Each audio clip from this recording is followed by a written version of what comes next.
بسم اللہ الرحمن الرحیم باب من جلس عند المصیبہ یعرف فیہ الحزن۔ یہ باب اس انسان کے حال کے بیان میں جو مصیبت کے وقت اس طور پر بیٹھا کہ اس کے چہرے پر غم ظاہر ہو، یعنی اگر مصیبت کے وقت انسان کے چہرے پر حزن و ملال کے آثار نمودار ہو جائے لیکن اپنی زبان سے جزع فضا نہ کرے تو اس کا حکم کیا ہے؟ تو بتانا یہ ہے کہ اس طور پر اظہار حزن جائز ہے جبکہ اس کی زبان سے جزع فضا کے کلمات نہ نکلے یا اپنے ہاتھ سے چہرے کو بالوں کو نہ نوچے اور کپڑے نہ پھاڑے۔ اس تعلق سے حضرت امام بخاری رضی اللہ تعالی عنہ نے ایک روایت ذکر کی ہے جو غزوہ موطا سے متعلق ہے، جس میں 3 صحابہ کرام علیہم الرحمت والرضوان کی شہادت کا ذکر ہے۔ ایک زید ابن حارثہ، ایک جعفر ابن ابی طالب، ایک عبداللہ ابن رواح۔ میں چاہتا ہوں کہ ان مبارک 3 صحابہ کرام کا مختصر تعارف کرا دوں۔ حضرت زید ابن حارثہ یہ نبی کریم صلی اللہ تعالی علیہ وسلم کے آزاد کردہ غلام ہیں۔ ہوا یہ کہ ان کی والدہ اپنے گھر والوں سے ملاقات کرنے کے لیے گئی تھیں تو ان پر بنی قیس کے سواروں نے حملہ کر دیا اور زید ابن حارثہ کو غلام بنا لیا۔ تو زید ابن حارثہ کو خدیجہ حکیم ابن حزام نے اپنی پھوپھی خدیجہ بنت خویلد رضی اللہ تعالی عنہ جو کہ ام المومنین ہیں، نبی کریم علیہ السلام نے سب سے پہلے جن سے نکاح فرمایا اور جن سے نبی کریم علیہ السلام کی اولاد ہوئی، خدیجۃ الکبریٰ کے لیے خریدا۔ وہ غلام حضرت خدیجۃ الکبریٰ ام المومنین نے نبی کریم علیہ السلام کی خدمت میں ہبہ کر دیا۔ پھر زید ابن حارثہ کے والد آئے لیکن زید نے نبی کریم علیہ السلام کی بارگاہ میں رہنا ہی اختیار کیا۔ سرکار نے زید ابن حارثہ کو آزاد کیا اور اپنا منہ بولا بیٹا بنا لیا۔ ان کو زید ابن محمد کہا جاتا تھا۔ وہ جب آیت کریمہ نازل ہوئی ادعوہم لآبائہم هو اقسط عند اللہ، تو ان کو زید ابن حارثہ کہا جانے لگا۔ نبی کریم علیہ السلام ان سے بے پناہ محبت کرتے تھے۔ نبی کریم علیہ السلام نے ان کا نکاح زید کا ام ایمن سے کیا اور ان سے اسامہ ابن زید پیدا ہوئے۔ حضرت عائشہ صدیقہ رضی اللہ تعالی عنہ ام المومنین فرماتی ہیں کہ نبی کریم علیہ السلام نے جس لشکر میں زید ابن حارثہ کو بھیجا، زید ابن حارثہ کو ان کا امیر بنایا۔ دوسرے صحابی جعفر ابن ابی طالب، یہ حضرت مولا کائنات حضرت علی شیر خدا سے عمر میں 10 سال بڑے تھے۔ قدیم الاسلام ہیں جعفر، انہوں نے حبشہ کی طرف ہجرت کی اور نبی کریم علیہ السلام نے ان کے بارے میں خبر دی کہ وہ شہید ہیں۔ یہ وہ ہیں کہ جن کا جنتی ہونا یقین سے معلوم ہے۔ جعفر ابن ابی طالب. تیسرے صحابی رسول ہیں، تیسرے صحابی رسول ہیں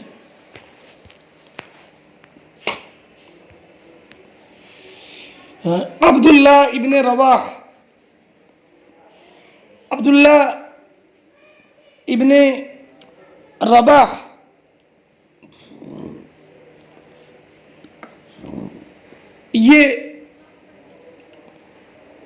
یہ بھی قدیم الاسلام صحابی ہیں، اور ان کے لیے بھی شہادت کی خبر نبی کریم علیہ الصلوۃ والسلام نے دی. اب ان تین صحابہ کی شہادت کا واقعہ یہ ہے کہ نبی کریم صلی اللہ تعالی علیہ وسلم نے 3000 صحابہ کرام کو ملک شام کے موتا آبادی ملک شام بھیجا. سن 8 ہجری کے جمادی الاولیٰ کے مہینے میں شام کے اطراف میں بلقا کی سرزمین پر، اور ان کا امیر بنایا حضرت زید ابن حارثہ کو، اور فرمایا کہ ان اصیبہ زید، اگر زید شہید ہو جائیں تو جعفر امیر رہیں گے، اگر جعفر شہید ہو جائیں تو عبداللہ ابن رواح لوگوں کے امیر رہیں گے. تو یہ جب گئے تو ایک آبادی تھی موتا بھی کہتے ہیں، اور موتا حمزہ کے ساتھ بھی، وہیں پر مقابلہ ہوا. ایک طرف 3000 صحابہ کرام کی جماعت تھی، اور دوسری طرف 2 لاکھ کا لشکر جرار تھا. اللہ اکبر. 1 لاکھ روم کے تھے اور 1 لاکھ عرب کے نصارہ جمع ہوئے تھے. حضرت زید ابن حارثہ نے علم جہاد لیا اور شہید ہو گئے. اس کے بعد میں حضرت جعفر ابن ابی طالب نے علم جہاد لیا، وہ بھی شہید ہو گئے. اس کے بعد حضرت عبداللہ ابن رواحہ نے، وہ بھی شہید ہو گئے. اور نبی کریم علیہ الصلوۃ والسلام نے ان تینوں کے شہادت کی خبر مسجد نبوی میں صحابہ کرام کو ممبر پر بیٹھ کر دی تھی، اور نبی کریم کی آنکھوں سے آنسو روا تھے.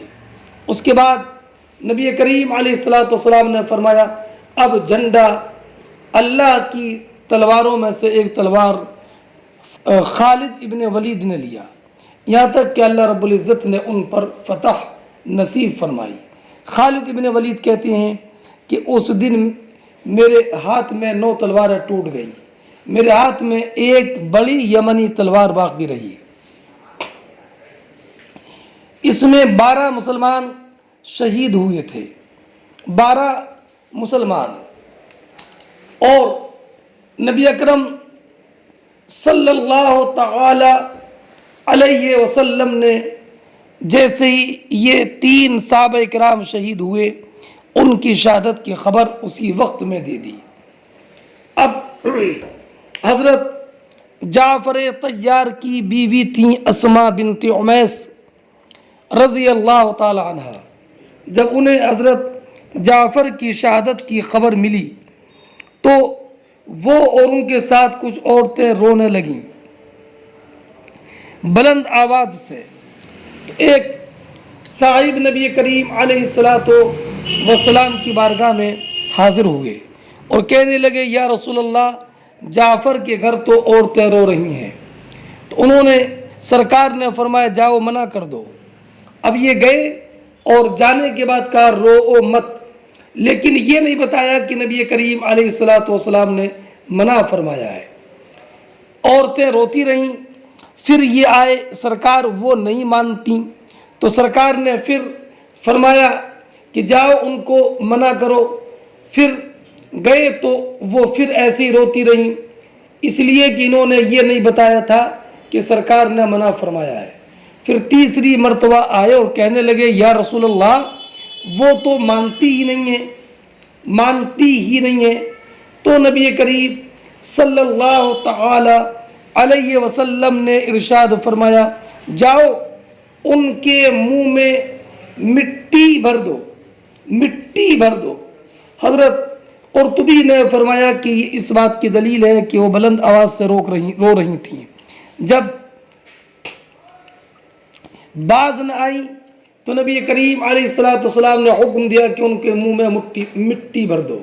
منہ کی تخصیص اس لیے کی کہ منہ ہی محل نوحہ ہے، اور یا یہ بتانا تھا کہ وہ خاموش نہیں ہوتی، رونے سے باز نہیں آتی، تو تبھی باز آئیں گی جب کہ ان کے منہ بند کر دیے جائیں، اور منہ بند ایسے ہوں گے کہ ان کے منہ میں مٹی بھر دی جائے۔ ہاں، اور یہ باز کیوں نہیں آ رہی تھی رونے سے؟ تو میں نے بتایا کہ یہ اپنی طرف سے تو ان کو منع کر رہے تھے، لیکن یہ نہیں بتایا کہ نبی کریم علیہ السلام نے منع فرمایا ہے، اور یا انہیں بتا دیا تھا کہ سرکار نے منع فرمایا ہے کہ رو مت، لیکن جو مصیبت کی شدت اور شدت حزن تھا اس کی وجہ سے ان کی آنکھوں کے آنسو نہ رکے اور وہ برابر روتی رہیں۔ ہاں، اور یہی زیادہ بہتر یہی ہے کہ یا تو یہ کہا جائے کہ نبی کریم علیہ السلام کے اس میں گرامی کی صراحت نہیں کی تھی کہ حضور نے منع کیا ہے، اور یا یہ کہا جائے کہ ان کا رونا اضطراری ہے۔ اور ایک جواب یہ بھی دیا گیا کہ ان کا رونا صرف رونا ہی تھا، لیکن اس میں نوحہ نہیں تھا، لیکن پھر بھی سرکار نے ان کو منع فرمایا کہیں ایسے نہ ہو کہ یہ روتے روتے نوحہ شروع کر دیں، اس لیے کہ عورتیں صبر کرنے میں کمزور ثابت ہوتی ہیں۔ اور یہ جو کہا کہ اب عائشہ صدیقہ رضی اللہ تعالی عنہا فرماتی ہیں کہ میں دروازے کے جھروکے سے دیکھ رہی تھی کہ یہ شخص بار بار نبی کریم علیہ السلام کی بارگاہ میں آتے ہیں، اور سرکار نے جو فرمایا کہ تم ان سے کہہ دو کہ خاموش ہو جائیں، یہ خاموش بھی نہیں کر پا رہے ہیں، اور سرکار کو یہ اطلاع بھی نہیں دے رہے ہیں حضور میں میری بات نہیں مانتی، کسی اور کو بھیج دیجئے، یہ بھی نہیں کہہ رہے ہیں۔ یہ اس لیے کہ اگر یہ کہہ دیں کہ سرکار میری بات نہیں مان رہی ہیں، کسی اور کو میں یہ کام نہیں کر سکتا، تو نبی کریم علیہ السلام کسی اور کو بھیج دیں، یہ بھی نہیں کہہ رہے ہیں، اور بس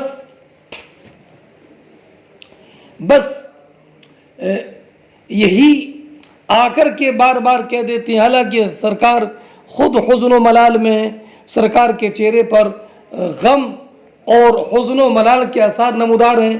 اب جب یہ ان عورتوں کو چپ کرانے سے قاصر اور عاجز ہیں، اور تو وہ جا کر نبی کریم کو یہ بتانا چاہیے حضور میں ان کو چپ نہیں کرا سکا، آپ کسی اور کو بھیج دیں، تو یہ بھی نہیں کہتے ہیں۔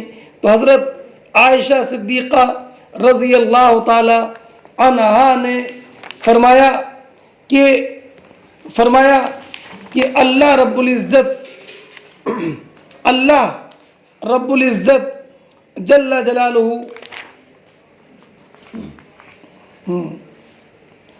تمہاری ناک خاک آلود کرے، لم تفعل ما امرک رسول اللہ، تم وہ بھی نہیں کر پا رہے ہو جو نبی کریم علیہ السلام نے تم کو حکم دیا، اور نہ تم نبی کریم علیہ السلام کو رنجیدہ کرنا چھوڑتے ہو۔ اب اس حدیث سے یہ معلوم ہوا کہ اگر کوئی مصیبت ہو تو مصیبت کے وقت میں اس طور پر بیٹھنا کہ حزن و ملال کے آثار چہرے پر نمودار ہوں یہ جائز ہے۔ اب پہلے حدیث کا ترجمہ کرتا ہوں اور اس کے بعد اس حدیث کے فوائد بیان کرتا ہوں۔ فرماتے حدثنا محمد بن المثنى، ہم سے حدیث بیان کی محمد ابن مثنى نے، انہوں نے کہا کہ ہم سے حدیث بیان کی عبد الوہاب نے، انہوں نے کہا کہ میں نے یحییٰ کو سنا، انہوں نے کہا کہ مجھے خبر دی عمرہ نے، وہ کہتی ہیں کہ میں نے عائشہ کو سنا، قالت وہ کہتی ہیں کہ لما جاء النبی، جب نبی کریم علیہ الصلوۃ والسلام کو زید بن حارثہ، جعفر ابن ابی طالب، عبداللہ ابن رواحہ کے شہادت کی خبر آئی تو حضور بیٹھے مسجد میں، یعرف فی الحزن، حضور کے چہرے میں حزن و ملال کے آثار پہچانے جا رہے تھے۔ وَأَنَا أَنظُرُ مِنْ سَائِرِ الْبَابِ، اے شق الباب، اور میں دروازے کے جھروکے سے دیکھ رہی تھی۔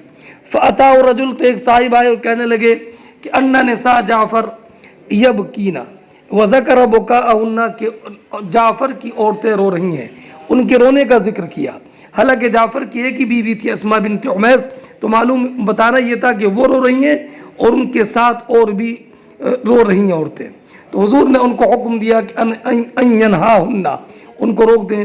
فذهبا، تو گئے اور پھر دوبارہ آئے اور کہا لم یطیعنا، حضور وہ مان نہیں رہی ہیں، تو پھر سرکار نے فرمایا انہاہن، انہیں روکو۔ پھر تیسری مرتبہ آئے اور کہا سرکار وہ تو ہم پر غالب آ گئیں، تو عائشہ فرماتی ہیں کہ سرکار نے یہ فرمایا فحصوا فی افواہن تراب، ان کے منہ میں مٹی بھر دو۔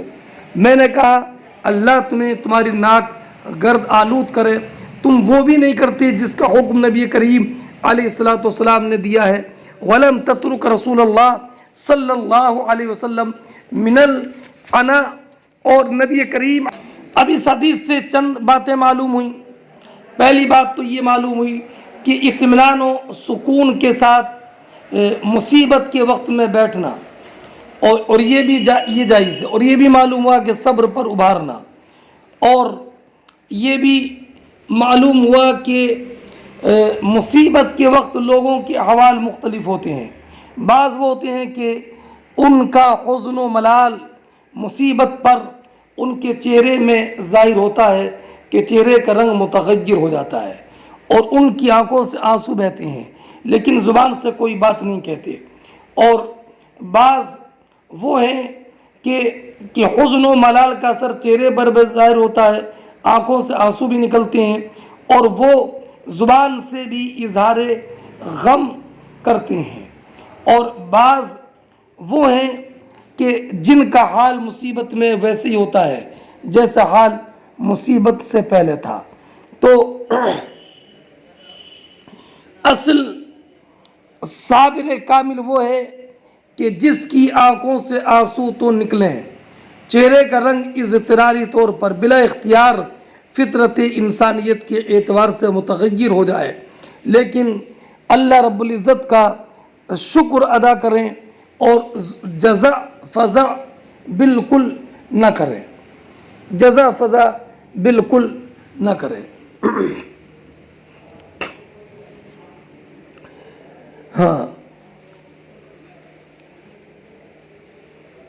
اب ایک روایت میں یہ ہے کہ حضرت عبداللہ ابن مسعود کو ان کے بھائی عتبہ کے انتقال کی خبر دی گئی، تو آپ نے فرمایا کہ وہ لوگوں میں مجھے بہت زیادہ عزیز تھے، اور اس کے بعد یہ بھی کہا کہ مجھے یہ خوشی نہیں ہے کہ وہ آج تمہارے درمیان زندہ ہوتے۔ تو کہا پھر وہ کیسے لوگوں میں آپ کو سب سے زیادہ عزیز تھے؟ تو فرمایا کہ بے شک مجھے ان کے بارے میں اجر دیا جائے،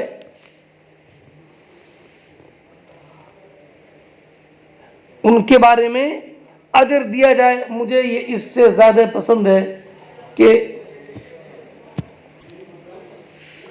مجھے ان کی وجہ سے اجر دیا جائے، یہ مجھے زیادہ پسند ہے، یہ مجھے زیادہ پسند ہے۔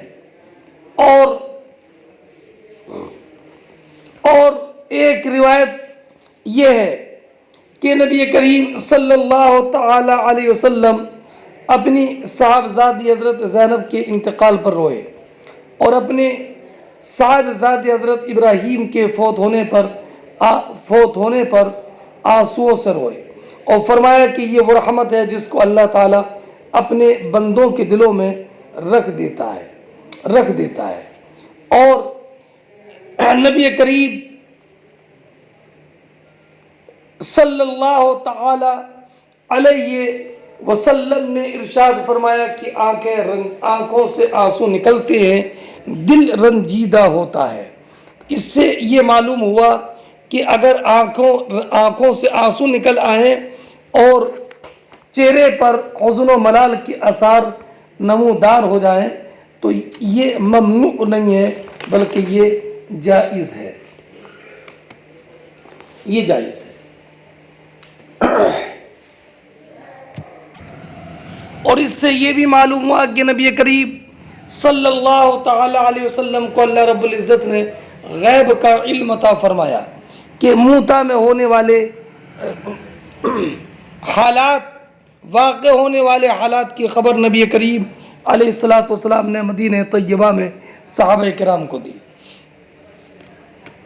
حدثنا عمرو بن علی قال حدثنا محمد بن فضیل قال حدثنا عاصم الاحول عن انس قال قنت رسول اللہ صلی اللہ علیہ وسلم شارا حين قتل القراء فما رأيت رسول اللہ صلی اللہ علیہ وسلم حزنا قط اشد منه۔ حضرت انس رضی اللہ تعالی عنہ بیان فرماتے ہیں کہ نبی اکرم صلی اللہ تعالی علیہ وسلم نے ایک مہینے تک قنوت پڑھی۔ کب؟ حين قتل القراء، جب 70 قراء کو شہید کیا گیا۔ شہید یہ کون 70 قراء تھے کہ جن کو نبی کریم علیہ الصلوۃ والسلام نے اہل نجد کی طرف بھیجا تھا، انہیں قرآن کریم پڑھانے کے لیے، دعوت اسلام کے لیے۔ جب یہ بیر معونہ پہنچے تو عامر ابن طفیل نے قبیلہ رعل و زکوان، مختلف قبیلوں کو لوگوں کو ساتھ لے کر ان میں سے اکثر کو شہید کر دیا۔ فرماتے ہیں انس بن مالک رضی اللہ تعالیٰ عنہ کہ میں نے نبی کریم علیہ الصلوۃ والسلام کو اس سے زیادہ کبھی بھی رنجیدہ نہیں دیکھا۔ تو یہ بھی یہی محل ترجمہ ہے۔ اس سے معلوم ہوا کہ مصیبت کے وقت میں رنج و غم کے آثار چہرے پر نمودار ہو جائے تو اس میں کوئی ممانعت اور قباحت نہیں ہے۔ اس لیے کہ حضرت انس بن مالک رضی اللہ تعالی عنہ نے بیان کیا کہ میں نے حضور کو اس سے زیادہ سخت کبھی رنجیدہ نہیں دیکھا، یعنی اس وقت میں رنجیدہ دیکھا۔ تو رنجیدہ کب دیکھا جائے گا؟ جبکہ آثار رنج و غم حضرت سرکار کے چہرے پر نمودار ہوں گے۔ باب من لم یظہر حزنہ عند المصیبہ، یہ باب اس انسان کے بیان میں کہ جو اپنے حزن و غم کو مصیبت کے وقت میں ظاہر نہ کرے۔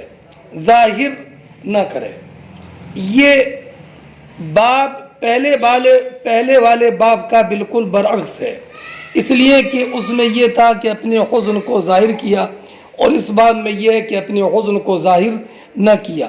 اس سے معلوم یہ ہوا کہ اگر حزن کے آثار ظاہر ہو جائیں تو بھی کوئی بات نہیں ہے، اور اگر حزن کے آثار ظاہر نہ ہوں تو قرآن فرماتا ہے وَلَئِن صَبَرْتُمْ لَهُوَ خَيْرٌ لِلصَّابِرِينَ، اگر تم صبر کرو تو بے شک یہ صابرین کے لیے بہتر ہے۔ وقال محمد بن كعب القرظی الجزع القول السیء والظن السیء، مطابقت ترجمۃ الباب سے من حیث المقابلہ ہے، وہ یہ کہ شے کا ذکر اس کے متضاد کے ساتھ کیا جائے، وہ یہ کہ اظہار ترک حزن، اظہار حزن کا ترک یہ قول حسن اور ظن حسن ہے، اور جزع اور فزع کے ساتھ اظہار حزن یہ قول صحیح برا قول اور برا